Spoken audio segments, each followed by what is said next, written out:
ఏపీలో స్వయం సహాయక సంఘాలు ఎస్జీహెచ్ మహిళలకు ప్రభుత్వం మరో శుభవార్త చెప్పింది.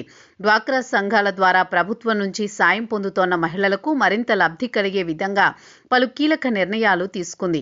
ముఖ్యంగా గ్రామీణ బ్యాంకుల్లో భారంగా మారిన సర్వీస్ ఛార్జీలతో పాటు రుణాలపై వడ్డీ రేట్ల నుంచి ఊరట కల్పించింది. దీంతో డ్వాక్రా సంఘాల మహిళలు ప్రభుత్వ నిర్ణయంపై హర్షం వ్యక్తం చేస్తున్నారు. ఆంధ్రప్రదేశ్ గ్రామీణ బ్యాంకుల్లో సహాయక సంఘాల రుణాలపై అన్ని సేవా ఛార్జీల్ని మాఫీ చేస్తూ ప్రభుత్వం నిర్ణయం తీసుకుంది. అలాగే 5 లక్షలు పైబడిన స్వయం సహాయక సంఘాల రుణాలపై వడ్డీని 13 నుంచి 12% వరకు తగ్గించారు. సీఎం చంద్రబాబు చొరవ, మంత్రి కొండపల్లి శ్రీనివాస్ కృషితో ఈ నిర్ణయం అమల్లోకి వచ్చిందని ప్రభుత్వ వర్గాలు తెలిపాయి.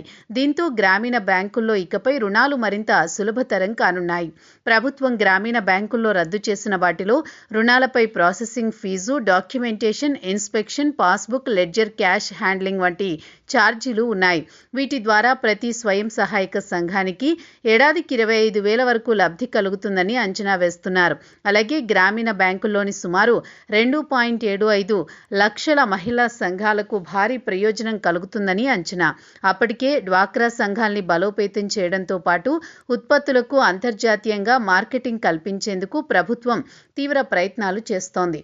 వీటి కొనసాగింపుగా ఇప్పుడు ఈ నిర్ణయాలు వెలువడ్డాయి.